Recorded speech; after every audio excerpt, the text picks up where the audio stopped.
Hey, my name is Jordan. I want to talk about the severe highs and lows that I experienced getting a tonsillectomy at age 37. So I didn't just get a tonsillectomy, I also had my septum in my nose straightened and a turbinate reduction, which I didn't know those existed. But I wanted to get it all done at once. The reason I was doing it was I was trying to improve my health with my sleep apnea and not get sick as much because my tonsils were massive. The ear, nose, throat doctor took a look at my tonsils and kind of gasped and said, yeah, that must be a big reason why you're having a hard time sleeping. Let's definitely talk about getting those removed. So the outcomes I was hoping for were to sleep better and not get sick so much, because it always just seemed like my tonsils were getting inflamed and I'd get sore throats and then get sick or whatever. And I was afraid of severe pain, not having the help I need, getting depressed in the recovery, and especially bleeding. I just had a feeling I was going to have that post-surgical bleeding that can actually threaten your life, because you could bleed out as it just bleeds out into your stomach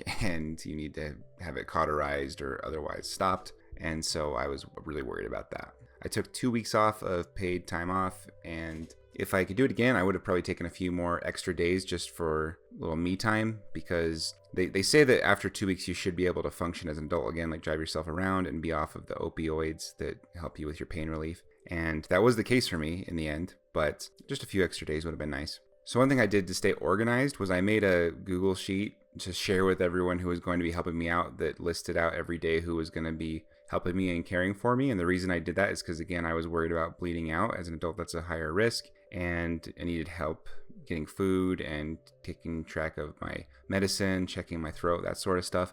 So I really wanted to have help and not just try to do it all myself. So I made a schedule, and that Google Sheet was where everyone could look at stuff. I also put things like my Wi-Fi password just so everyone knew what it was. I just tried to be really accommodating, because I was really grateful that people were going to come help take care of me and make sure I'd be okay. I also needed help getting to doctor's appointments, follow-ups, because you can't drive yourself when you're on those pain meds. I was actually worried asking people for help because I thought I was asking a lot, but a lot of people wanted to help. They were very eager to when I told them my situation. And that was a big relief, honestly. And I became a lot closer to the people who came and stayed with me to watch over me during that time. It was really positive that way. We also kept a notebook where we would write down what medicines I took, what dosage and when, so that we could make sure I think it was like every 4 hours I needed to be taking pain meds, and keeping track of how much I was taking, because you're also supposed to wean yourself off of it by the end of it. I also had one of those pill trays of a whole week, like Monday to Sunday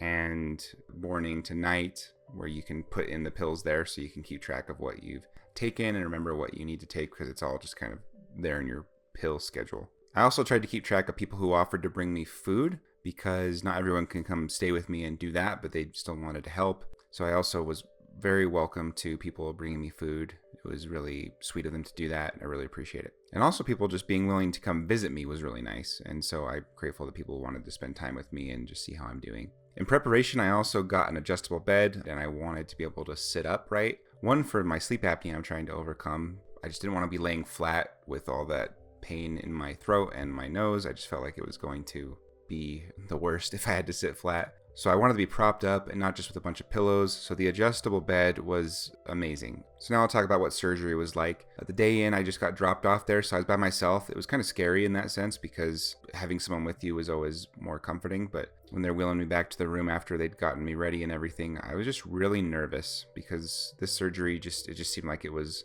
risky and unknown to me because of what I've read, and I tend to assume the worst in that way. But everything went well. When I woke up, I was very out of it, and the pain was manageable at that point, but I was still scared, and someone took me home, and I got into bed and everything and got all my medicines figured out. It was a lot easier than I thought it would be, honestly. I also took the doctor's advice really seriously. I wrote it all down of how to do the medicines and how to wean off of them later, and especially about being proactive about the medicines. And I took advice from people online to make sure I was getting the medicines I needed. Luckily, the doctors prescribed everything that I would have wanted. I took the medicines on the schedules and not just when I started to hurt. It's kind of like with my allergies. You're supposed to take the medications ahead of time and prevent problems instead of playing catch up later.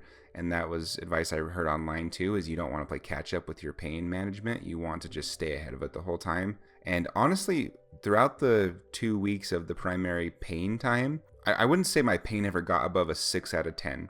And when it did get up to a 6, it usually was down to a 3 once I started eating the right food and using the medicine that I needed to. And it was usually when I tried taking like only one of the pain meds instead of 2 at a dose just to see how I would do, or trying to do like one of the opioid pain meds with some just ibuprofen to try to switch it up and wean off of it. But in general, pain was not a big deal. The main issue was on my 3rd or 4th night at home, I felt a weird taste in my mouth, which it was already a weird taste because I have all those tonsillectomy scabs, but felt weird. So I woke up and I looked in the mirror with a flashlight and I saw blood in my throat, and that's not what I wanted to see. So I woke up my dad. He was the one staying with me at the time for that night. We tried doing what was prescribed, which is using ice, just gargling ice water to try to contract the blood vessels and stop the bleeding and wash away the blood. So we were successful for a time, but then as I went back to sleep, within like 20 minutes, I went and looked in the mirror again and it was blood again. And I said, it seems we need to go to the emergency room. And this was the most scared I'd been during the whole experience. We get to the hospital, it's the emergency room, it's middle of the night, and I need to have emergency surgery to cauterize the wound in the back of my throat. At this point, blood's been running down my throat quite a bit, and I start to get woozy. At this point, blood has been running down my throat for about 2 hours. We slowed it because of all the ice and everything, and putting ice packs on my throat as well on the outside, but still it's been running down there, so I get to feeling nauseated in the emergency room, and that's the time I felt like I was going to cry, because I was like, I have wounds in my mouth, I'm bleeding out, and now I'm going to throw up a lot of blood, and it's just a mess. It was the most emotional I got during the whole experience. I got into surgery, they took care of it, and I was actually walking out of there, not in a wheelchair or anything, by noon. And that was surprising to me, but also to the hospital staff that was walking me out, that I wasn't wobbling around shaky. I don't know why I was okay in that sense, but I was grateful to have that over with. I didn't have any problems until about 2 weeks later when I went to a Super Bowl party when I could eat normal foods again. I'd been cleared by the doctor and I was feeling fine. I don't know if it was chips I ate or something that scraped my mouth, but I still had a fun time at the party, but alone at night, because I no longer had anyone staying with me. It was beyond the schedule where I'd had people staying with me to make sure I'm okay. But this time I was able to stop the bleeding with gargling ice water and putting ice packs on my neck, and it didn't come back, so no ER visit at that time. So what made recovery better? The adjustable bed really helped, and having a TV in my room. I watched a lot of Netflix. I finished Better Call Saul. I tried to watch JoJo's Bizarre Adventure before I thought it was a little bit too much and had to watch something else. Watched a lot of YouTube of people playing video games I liked or whatever. And that was really nice to fall asleep to because it was just something to passively watch. I was provided with an ice maker, like a really quality one, and that was probably one of the most important things that I can recommend to people during recovery, is to have an ice maker to make you ice chips for your drinks, to keep them cold because you want cold, and just to have that hydration and that option of even just chewing ice chips was really enjoyable, honestly. I also recommend getting some nice long metal straws so that you can just have your drink handy and just sip it without having to like move your mouth and head around too much. The ice pack I used for my neck was also nice. It was just a kind that had a big strap around it that you could swap out the ice packs from the freezer just to keep my neck cold. That was to help prevent bleeding, but also just for pain relief from the ice. And then another thing that people want to know about is what food is recommended. There's a lot of food out there that's recommended for people. They say to not have red food so that you can tell if you're bleeding or not. You don't have a bunch of like red dyes in your mouth. You want food to be cold. It can be lukewarm or room temperature, that's fine, but cold is best. Again, for contracting the blood vessels so you don't bleed, and it's just very soothing to have cold food. I had some food that was on the warmer end of lukewarm in my first week when someone had soup for me, and that was probably one of the more difficult meals I had because it was painful from the seasonings and it just being a little too warm. They also say to not do spicy foods or overly salty sour foods. You don't want to do anything too citrusy with fruit, and you want to keep your sweets mild. I also recommend having a bed tray so that you can have food or a drink or a few things just handy by you in your bed. I also got a laptop tray so it was easy for me to have my laptop with me without worrying about it overheating on the blanket or anything, falling off. And I was able to get on social media, play video games occasionally on my computer, and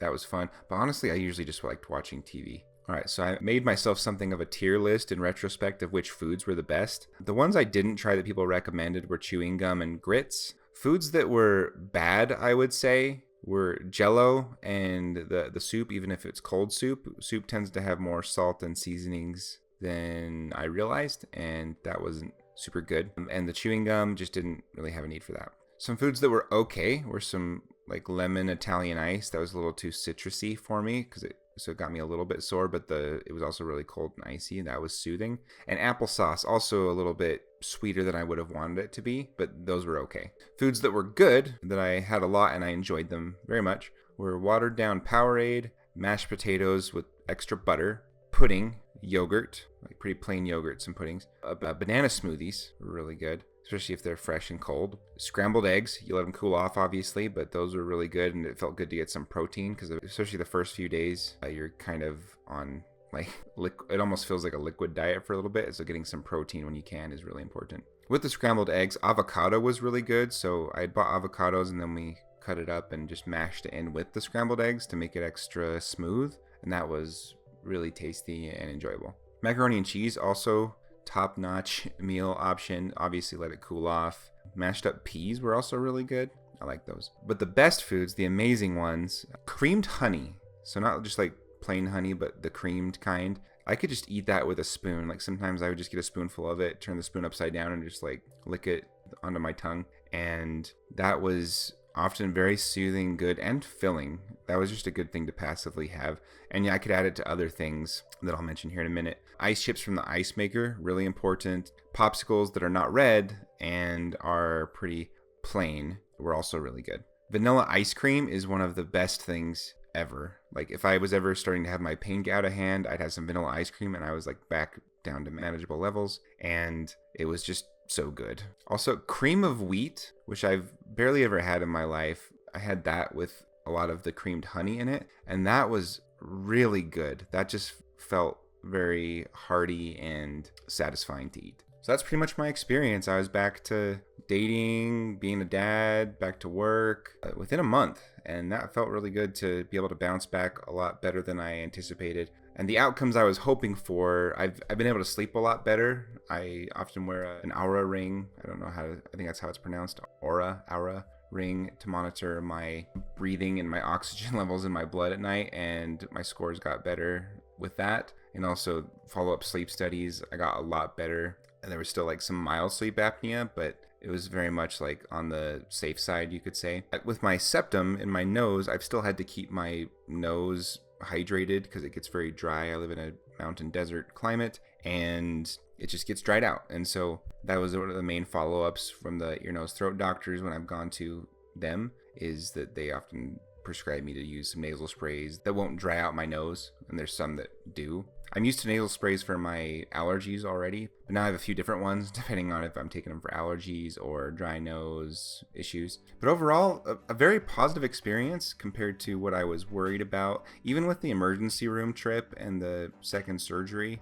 to fix that, I am thrilled that it went so well. I'm glad that I got the help I needed so that I could get to the hospital and that I knew what to watch for to protect myself from the bleeding. So if you're thinking about getting a tonsillectomy when you're not a kid anymore, it can be scary or worrisome, and it can be worse because the recovery time is like double what it would be for a kid. So I hope my kids can get rid of their tonsils when they're young, but you gotta have a reason to. You can't just like go elect to have them removed, apparently. Oh, and I've barely even gotten sick since having my tonsils out so far. It's been about 7 months, and I've been sick once, but it was a lot more mild than when I used to get sick, and it didn't seem like it was based on my tonsils or my tonsil stones or my nose getting clogged on one side all the time because of my crooked septum. So overall, I'm feeling a lot healthier, and I would love to talk to you all about if you're getting a tonsillectomy or thinking about it. Like, please leave me some comments and I will respond, and maybe we can talk through some of your situation or what you're worried about, and if you need more advice or anything that I